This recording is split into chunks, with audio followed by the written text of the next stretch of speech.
welcome to the Badass Breastfeeding Podcast. I'm Dianne, your lactation consultant. And I'm Abby, the Badass Breastfeeder, and today's episode is brought to you by Fairhaven Health. If you leak breast milk, you can now stop losing it to your breast pad and instead collect it to add to your stash. And today's episode is also brought to you by Sheila Darling Coaching. Sheila Darling is a social worker, certified hypnotherapist, and mindfulness meditation teacher, and could be your start to a more peaceful parenthood. We'll hear more from our sponsors later, but these sponsors make the podcast possible. So please head to badassbreastfeedingpodcast.com and check out our sponsor page. Check there and see if you can give any of our sponsors your business. While you're there, scroll down and enter your email address and get episodes sent straight to your inbox every Monday. And now Dianne has our review of the week. Yes. And this comes from our iTunes. So thank you so much for putting this on iTunes because that really does help the podcast. And it comes from somebody with a lot of jumbled letters. I think they just put like the alphabet as who they were, which is totally fine. I don't care because we love you anyway. And says, my favorite podcast. I recommend this podcast to all of my mama friends, especially my expecting friends. Being educated in myths about breastfeeding was so instrumental in my journey. The first time I fed my baby after my C-section, the nurse told me, "You will not be able to breastfeed. There's no way." Well, I'm stubborn and love proving people wrong. So here we are 7 months later, and my baby is still exclusively breastfed. Her comment could have easily ruined my journey, and I'm sure this happens to so many moms out there. Your podcast is so helpful and informative. I listen to it religiously. Thank you both for being such amazing advocates. Shout out to that nurse. Thanks for your help.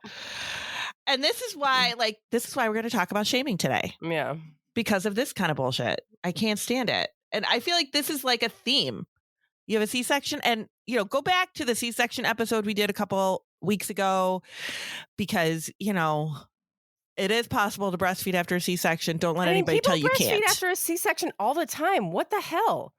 What is that even about? I don't know. That one does not equal the other. Why do we have to it's every single thing that you come across? It's like, well, you can't breastfeed. Well, your pants are too tight. You can't breastfeed. What? I mean, like, how are these things? Nothing's even connected. No, it's ridiculous. I don't know if we should just get right into it or what. I think we are. Finish your thought. This might be a ranting episode. I will just put that out there right now. This might possibly be ranting.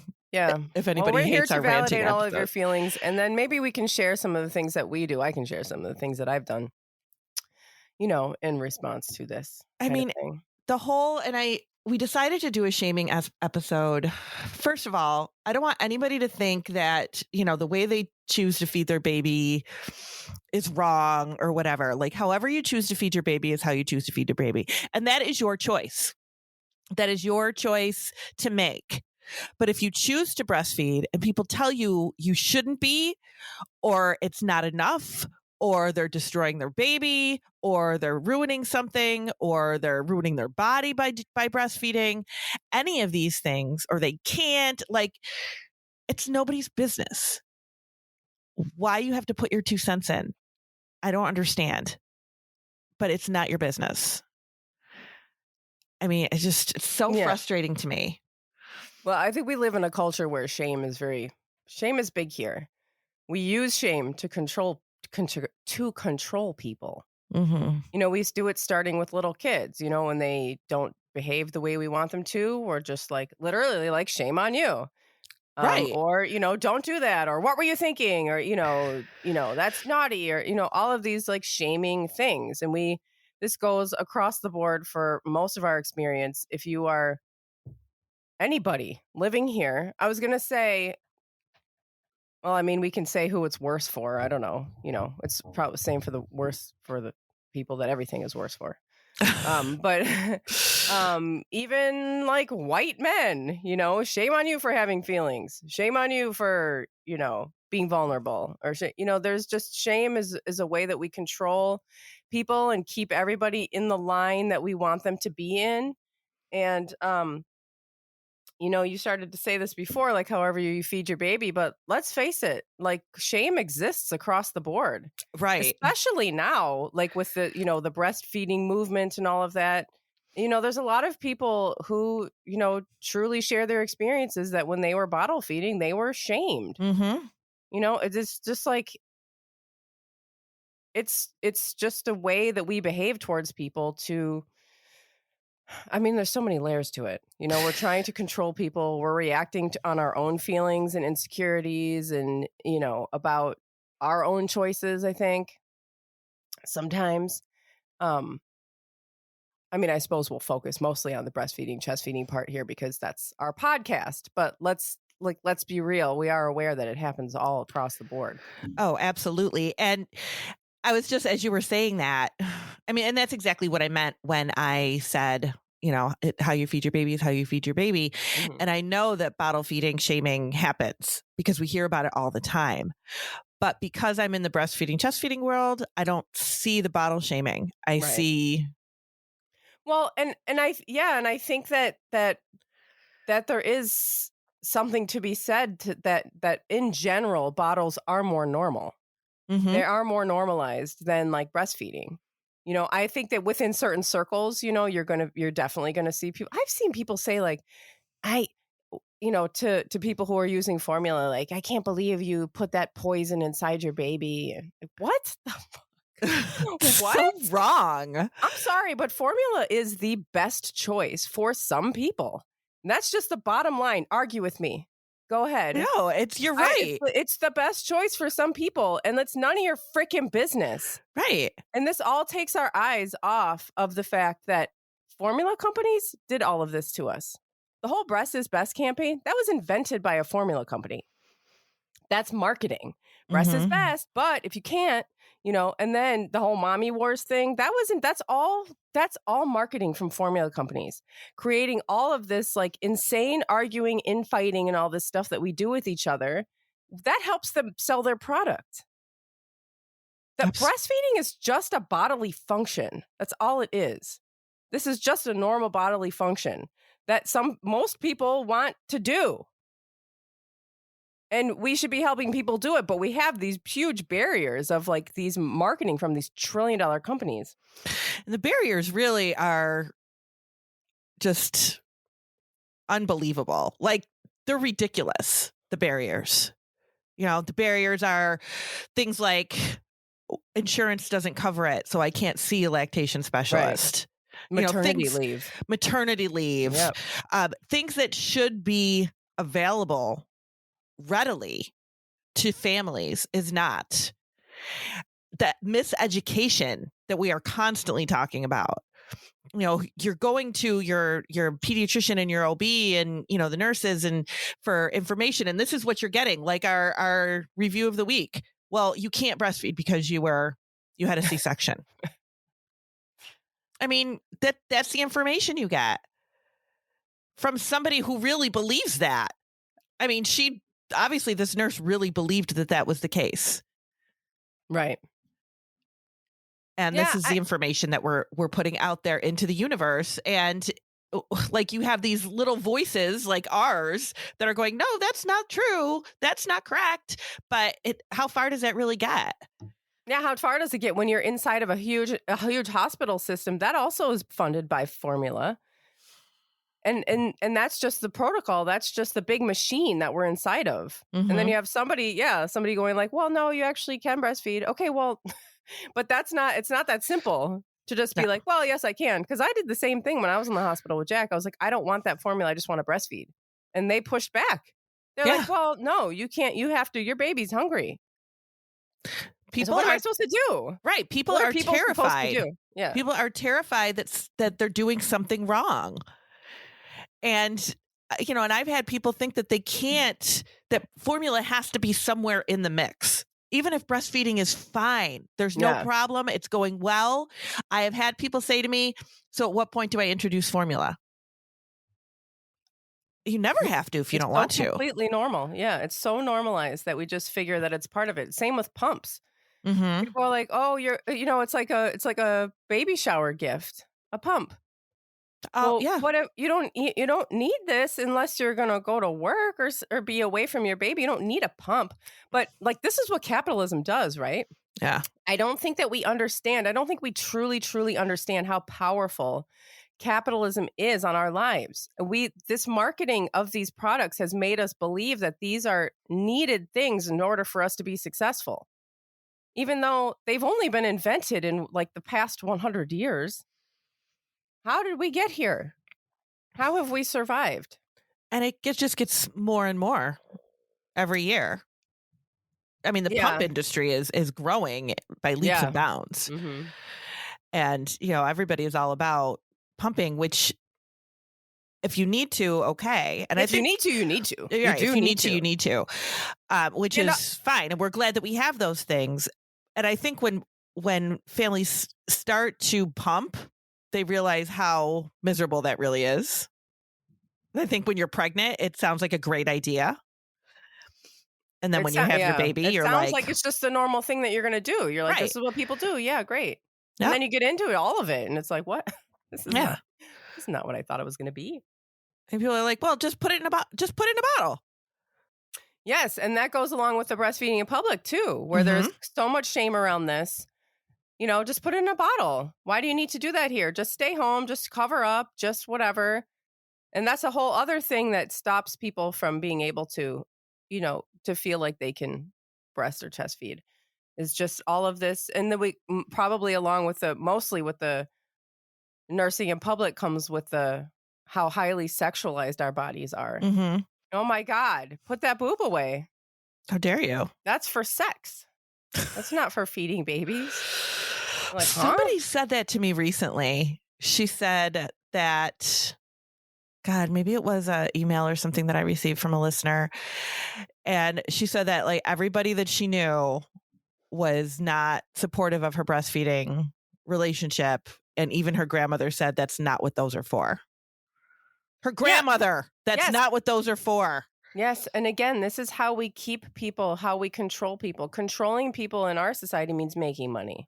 And we control people, by, shaming them about their bodies. And then they don't even know what they're for. And then people can't be successful this way. And then all these companies make more money. It really does come down to that. Mm-hmm. It's all capitalism.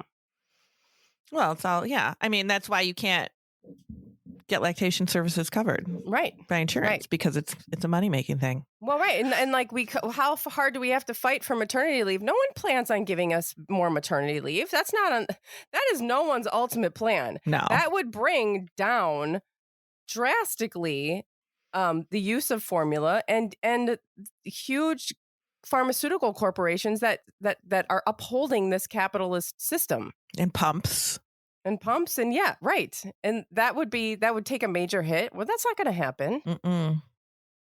Sorry to be so hopeless, but I mean, it's not just these things are all interconnected. These are not individual issues. We think, maternity leave, we just need to change policy. And I mean, that is how you do it. But I mean, it's not going to be that easy because there are all of these corporations that are not going to easily let that happen. There's a lot of facets there that go along with it. The maternity leave process. But the support, we could definitely do better in the support realm. I mean, there are other countries that send, the midwives or health professionals to the homes automatically for months after babies are born to check in on the families and make sure everything's going okay and make sure the baby's gaining well and that there's no questions about feeds. However you decide to feed your baby, you still get that support. And that is a positive thing when you're trying to figure out how to manage life with a new baby. Well, right. But here healthcare is privatized and you have to be able to afford it in order to have it. Mm-hmm. And so we're not going to pay for that. No, absolutely not. So it's like, and I said this to somebody the other day. I had a conversation with somebody and I don't know if this happens to you. Well, this probably does happen to you. If you go out in public back in the day when we used to associate with other humans on a regular basis, if somebody asks what you do and you say what you do, and for me, I say I'm a lactation consultant, and people will say, all right, I've come to the point where I just say I help with moms and babies. That's what I say from now, because if I say I'm a lactation consultant, I either get somebody telling me their story of what happened to them, or telling me why they couldn't breastfeed, or they just go, oh, and never talk to me again. Like, it's usually one of those three things. Yeah. So somebody recently kind of got in this, talking to me about it and what happened with their journey. And then somebody else was like, I was sitting with a couple of people, and then somebody else was like, I just couldn't do it. I knew it was the very best thing for my baby, but it just wasn't working. And I'm like, and that kind of conversation actually makes me feel very uncomfortable, because it's sad to me. Yeah. It really is. It's sad to me. And I always say, well, you really need the support. You really do. You really need the support. And in our society, they support you up until the minute you have that baby. You're at doctor's appointments weekly when you are pregnant. Every week. Yeah, right. Every single week you're at a doctor's appointment in the last trimester usually, or the last month. Mm-hmm. And then you have your baby and they say, we'll see you in 6 weeks unless there's a problem. Yeah. And then that's it. You have a new human being that you've been tasked with keeping alive. And they're like, good luck. Right. And they're inside. They're not going anywhere, especially the last trimester. Like, what? Right. What are you looking for? They're just in there. They're cooked. They're done. We're just waiting for the door to open. Like, what do we need to look at every 2 seconds? I know. It's when they're born that we need the help. Yeah. That's when we need the help. And that's when we're shut off and turned away. But we can talk more about that after our sponsors. Sounds good. We'll be right back. Today's episode is sponsored by Sheila Darling Coaching. A new baby can add intense amounts of anxiety and depression. No sleep, feeling overwhelmed, looking at your sweet baby and wondering how this tiny human can cause so much chaos. The transition to parenthood is an entire identity shift you weren't prepared for. If one more person tells you that this time goes by so quickly, you might just punch them in the face. Transitioning to a new family member takes patience, self-compassion, and support. Sheila Darling Coaching can be that professional support person that Dianne and I are always saying there is no shame in getting. Sheila Darling is a social worker, certified hypnotherapist, and mindfulness meditation teacher, and could be your start to a more peaceful life. Head to SheilaDarling.com to schedule your consultation today. Mention the Badass Breastfeeding Podcast, and you'll receive 10% off a coaching package.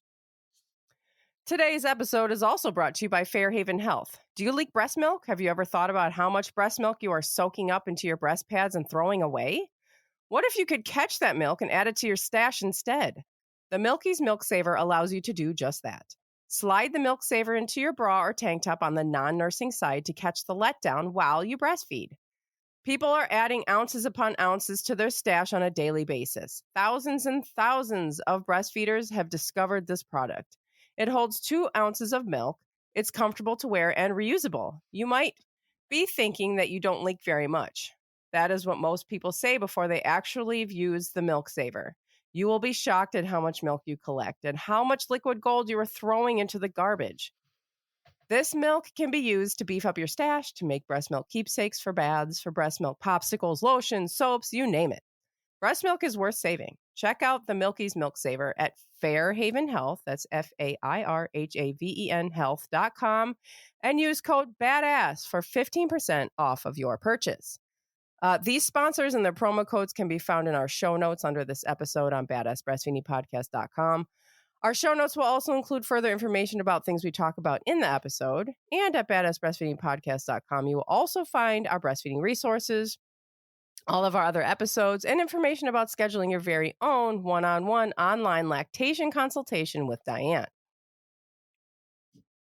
And this week's shout out goes to Melanated Midwives.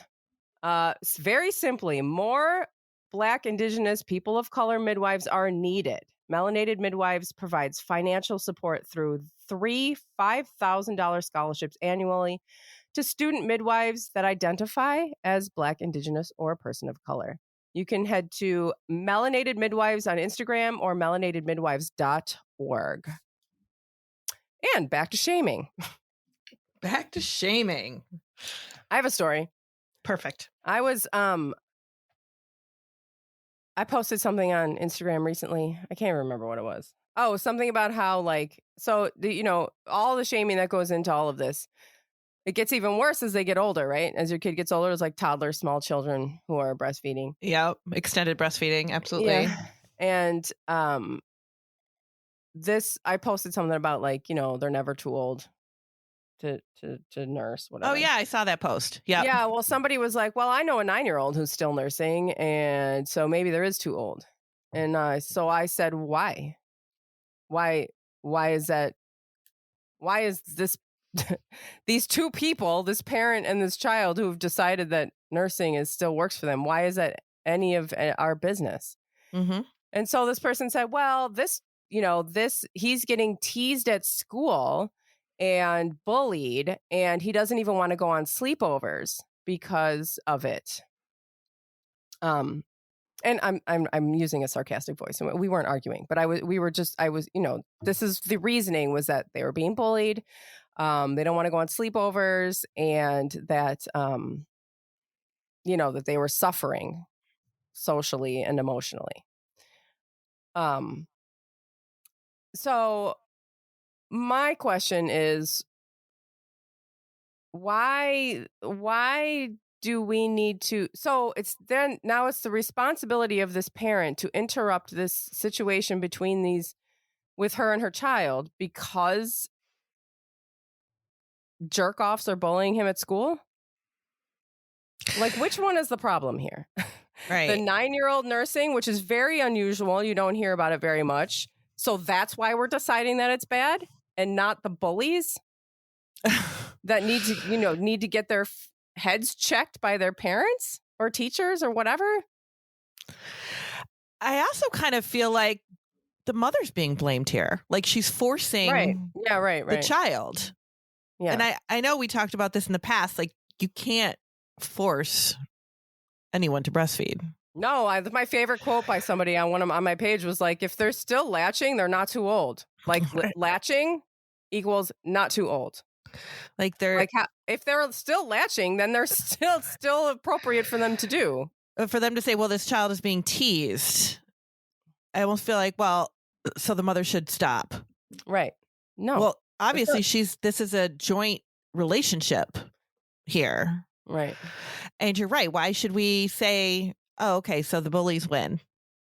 The bullies win. But that's not okay. People, it's not okay to treat people like this just because somebody's doing something different than you. How about we normalize other people doing different things than we do? That's a great shutting idea. the hell up about it. Yeah. I mean, it's very unusual for a 9-year-old to still be nursing. I mean, Jack was 6.5. You hear, you hear this saying of like, kids naturally wean between 2.5 and 7.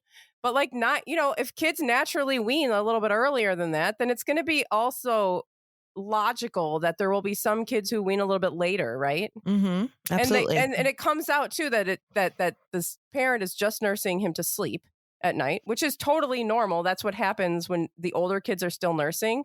It's generally just to sleep at night.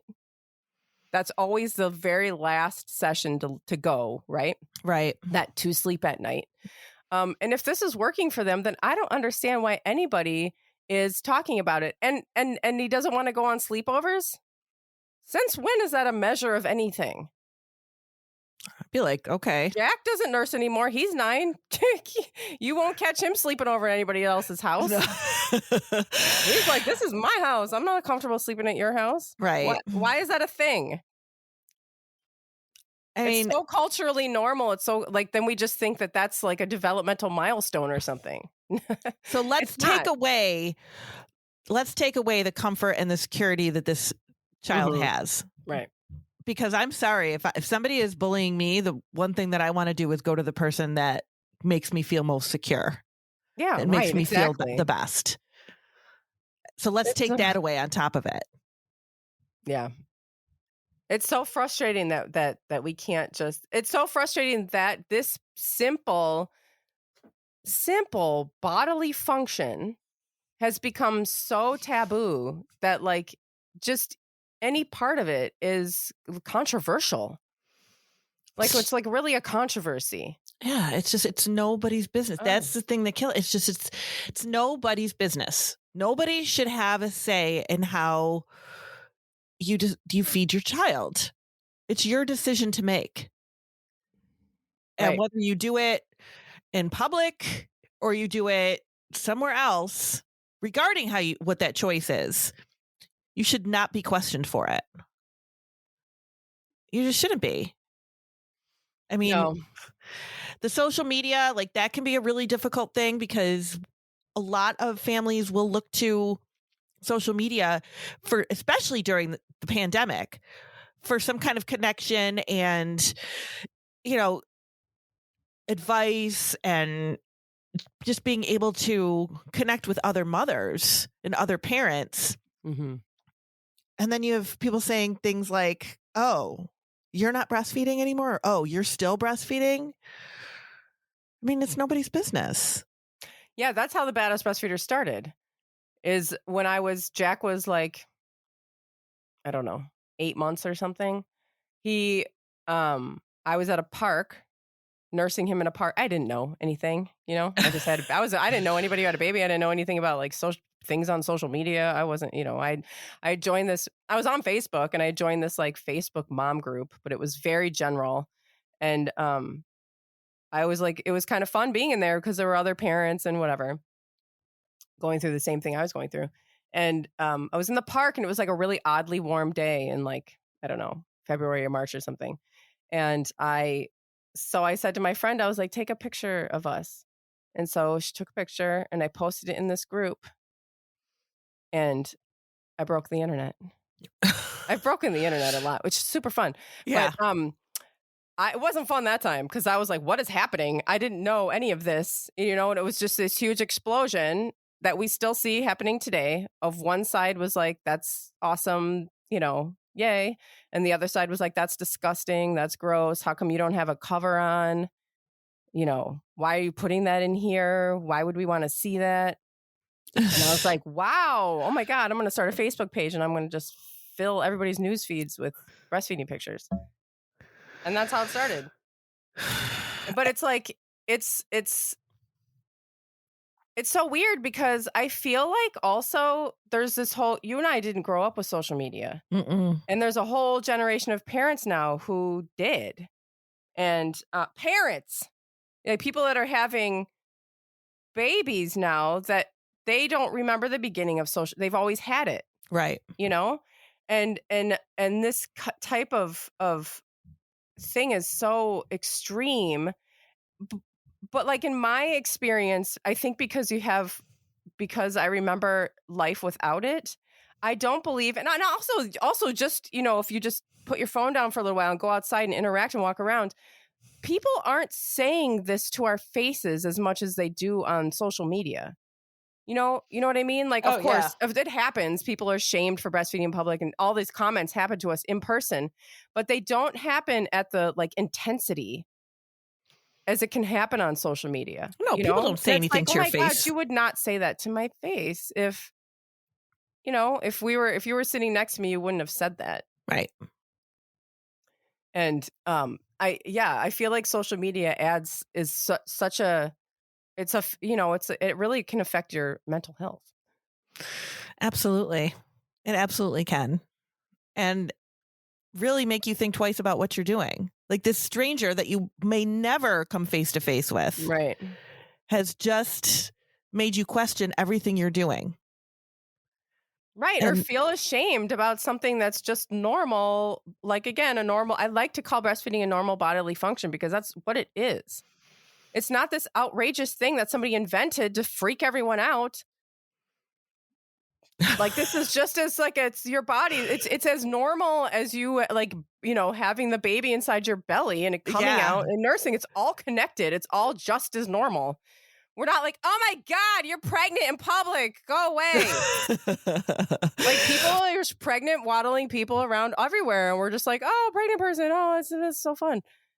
And then it's like, then the baby comes out and it's like, oh my God. Everyone, right. It's just like open day for critics.